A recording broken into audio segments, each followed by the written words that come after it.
there's a lot of wine anxiety in this country. You know, people find wine intimidating, and that's not news, but they do. And why do they find it intimidating? And my theory has to do with scores and tasting notes. People read the way experts talk about wine. They say in tasting notes, and then they drink the wine, and it's not the way they experience it.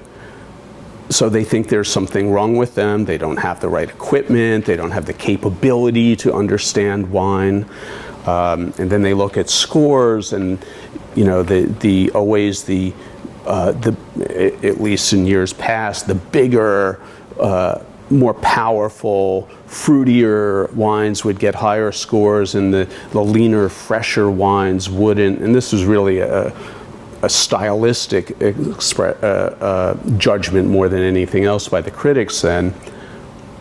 And most people, I think, if they're just, you know, at home on a Tuesday night and they're just eating with family, and that the lean, fresh wine is always going to be better than the bigger, powerful wine, but the bigger, powerful one was scored higher. So again, people say, oh, well, I guess I just don't understand wine. It's not, I don't have the capability to do it.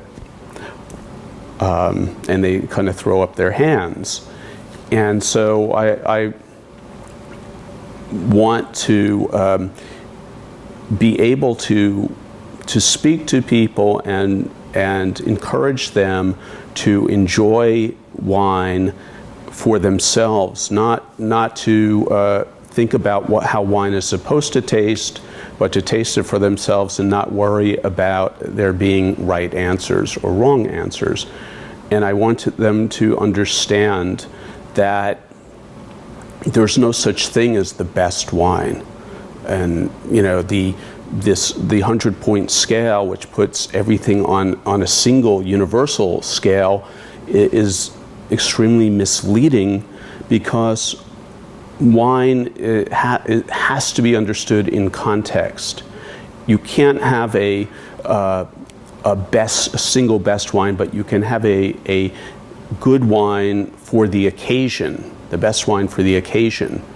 And sometimes that calls for a wine that's not going to be rated as highly by critics. And so we have to put that thinking aside and start thinking about wine in a different way. What is the occasion?